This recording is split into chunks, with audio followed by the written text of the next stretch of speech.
வரைக்கும் ஆட்சி அமைச்சு சுமார் ஒரு மாதத்துக்கு மேலே ஆகுது. இப்போ இருக்கிற காலகட்டங்களில் எப்படி நீங்கள் இந்த ஆட்சி மாற்றத்தை எப்படி பார்க்குறீங்க? கமிஷன் தான் எல்லா இடத்துல வீடு கட்டுறதுக்கு 10 சதுரடியில் ஒரு சின்ன கட்டடம் கட்டணும்னாலும் இவ்வளோ அமௌண்ட் பே பண்ணால் தான் உங்களுக்கு பெர்மிஷன் கிடைக்கும். அது இந்த கரப்ஷன் ஆழ வேரோடி பெரிய பாதிப்பு நடுத்தர குடும்பங்களுக்கு அதை ஒழிச்சு கட்டிட்டார். இப்போ கமிஷனுங்கிற பேச்சே கிடையாது. கமிஷன் இருந்தால் தான் கரப்ஷன் வரும். கரப்ஷனுக்காக மேஜர் ஈவில்ஸ் 2 அவர் அபாலிஷ் பண்ணியிருக்காரு. Hats off to him. இப்போ நடக்கிற இந்த சட்டமன்ற கூட்டத்தொடரை எப்படி நீங்கள் பார்க்குறீங்க? அது எதிர்கட்சியாக இருக்கட்டும், ஆளுங்கட்சியாக இருக்கட்டும், விவாதங்கள் புதிய புதிய உறுப்பினர்கள் வந்திருக்காங்க. இந்த அரசியலே தெரியாத நபர்கள், அதாவது ரசிகர் மன்றத்திலேருந்து வந்திருக்கிற அந்த நபர்களாக இருக்காங்க. அவரோட விவாதங்கள்லாம் எப்படி பார்க்குறீங்க நீங்கள் மூத்த தலைவர்? அவங்களுக்கு பயிற்சி வகுப்பு அதுக்காகத்தான் எடுக்கிறாங்க. அடிக்கடி பயிற்சி வகுப்புகளை நடத்தி அவங்களுக்கு பயிற்சி கொடுக்கும்போது they will learn. அவங்க படிச்சுக்கிடுவாங்க. அனுபவம் இல்லாதவங்க தெரிஞ்சுக்கிடுவாங்க. அவங்க பிறகு தங்களை எக்யூப் பண்ணிக்கிடுவாங்க. எடுப்பிலே இது தெரியலையா தெரியலன்னா அவங்களுக்கு அனுபவம் இல்லை. அதுக்காகத்தான் பயிற்சி வகுப்புகள் இப்போ நடத்த ஆரம்பிச்சிருக்காங்க. அவங்க காலப்போக்கில் ஒரு 6-7 மாதத்தில் கொஞ்சம் கொஞ்சமாக படித்து தெரிஞ்சுக்கிடுவாங்க. they will perform. இது மரபில் இருக்குங்களா அந்த பயிற்சி வகுப்புன்றது? இது ஒரு புதுவிதமாக பார்க்குற மாதிரி இல்லை, மற்ற ஸ்டேட்டுகளையும் செய்கிறாங்க. அது நல்ல முயற்சி தான். சீமக்கருவேலம், வேலிக்காத்தான் என்று சொல்லப்படுகிற இந்த நச்சு செடி வெளிநாடுகளில் பிசாசி செடி அப்படின்னு தான் சொல்கிறாங்க, டெவில்ஸ் ட்ரீன்னு. இது பிராணவாயை முழுக்க உறிஞ்சிரும் ஆக்சிஜனை. எமிட்ஸ் கார்பன் டை ஆக்சைடு, கரியமல வாயு. ஆக அந்த அட்மாஸ்பியர் பூரா அந்த ஆக்சிஜனை ஃபுல்லாக உரியறதுனால அட்மாஸ்பியரே கெட்டு போகும். இது ஆழமாக 50 அடி 60 அடி 100 அடி கூட போகும். இதுக்கு வறட்சியே இருக்காது. எத்தனை வருஷம் மழை பெய்யலைன்னாலும் இந்த வேலிக்காத்தான் செடி பச்சை பசையில் தான் இருக்கும். இதில் ஆடு மாடுகள் நிழலில் தங்காது, செனை பிடிக்காது. பறவைகள் இதில் கூடு கட்டாது. அவ்வளவு மோசமானது. இது ஒரு 60ல் தெரியாமல் கொண்டு விதைச்சிட்டாங்க. நைஜீரியாவிலேருந்து, சவுத் ஆஃப்ரிக்கா இருந்து கொண்டு இப்போ புழுக்க அடைச்சிருச்சு. விவசாயமே பண்ண முடியாது.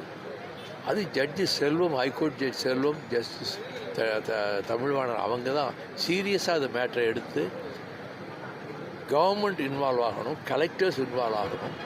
Judges and magistrate on the holidays they should visit certain areas and they should supervise this removal of this வேலிக்காத்தான் செடி. ஆனால் அது இடையில் ஒரு ஸ்டே வாங்கின ஐடிஐக்கார, அதனால் வேலையே நடக்கலை.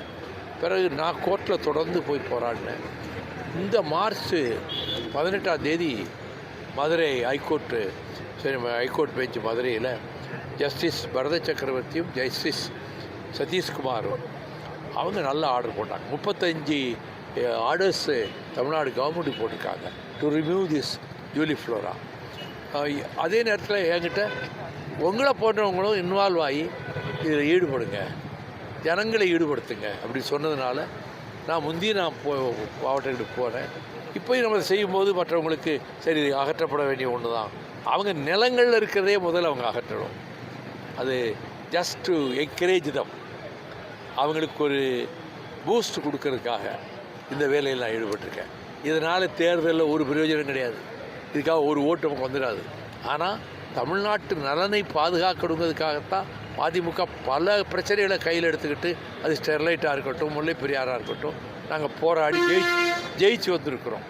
இப்போயும் நான் தமிழ்நாட்டு நலன், எதிர்கால தமிழ்நாட்டு நலனுக்காக நம்ம வாழ்நாளில் நம்ம செய்ய வேண்டிய கடமைகளில் இது ஒன்று தான். பல பிரச்சனைகளில் நான் தலையிட்டு போராடுறேன். அதில் இதுவும் உண்டு. இதோட மற்ற கட்சி தலைவர்கள்லாம் சேர்த்தா இன்னும் இதோட விழிப்புணர்வு அதிகமாக இருக்கும். குறித்து எதனா நான் யாரையும் குறை சொல்ல விரும்பலை.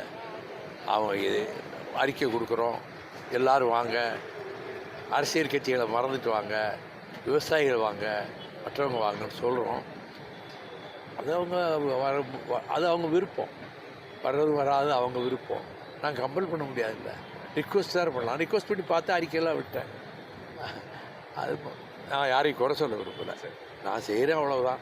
மற்றவங்க செய்யலைன்னா குறை சொல்லலாம். இப்போது திமுக ஒரு கோரிக்கை வச்சுருக்காங்க. புதிய மேகதாது தீர்ப்பாயம் வைக்கணும் அப்படின்னு சொல்லிட்டு கொண்டு வந்திருக்காங்க. அதில் மார்க்சிஸ்ட் கம்யூனிஸ்ட் கட்சி, பாமக இவங்கெல்லாம் வந்து எதிர்ப்பு தெரிவிக்கிறாங்க. உங்களோட மதிமுக சார்பில் என்ன கருத்து? அது ரொம்ப wrong suggestion by DMK leader, the leader of the அப்போசிஷனா. அவர் இந்த கோரிக்கையை வச்சதே தப்பு. ஏன்னா ஏற்கனவே சுப்ரீம் கோர்ட் அமைச்ச ட்ரிபியூனல் நமக்கு ரொம்ப ஃபேவரபிள் ஆர்டர்ஸ் பாஸ் பண்ணியிருக்கு. Without the consent of the lower riparian state, no building, no dam to be constructed கொடுத்துருக்கு. அதுவே நமக்கு இப்போ பாதுகாப்பாக இருக்கும்போது நம்ம புதுசாக ஒன்றை கேட்டு அவன் நமக்கு பாதகமாக தீர்ப்பு கொடுக்குறது வாய்ப்பு இருக்குல்ல. அதனால் அந்த ராங் மூவுக்கு வழி ஏற்படுத்துறது திமுக. அதனுடைய பேசிக் எல்லா பேசிஸும் தெரிஞ்சுக்கிட முடியாதுல்ல. அப்போ அவங்க ஏற்கனவே கவர்மெண்ட்டில் இருந்தவங்க இதை செஞ்சுருக்காங்க போல் இருக்கு, அவங்க அதை சொல்கிறாங்கன்னு சொல்லி சிஎம் ஏற்றுக்கிட்டாரு. But I conveyed through some of my friends to the present government, we need not take any further steps to see a new tribunal is constructed. There is no need for any new tribunal.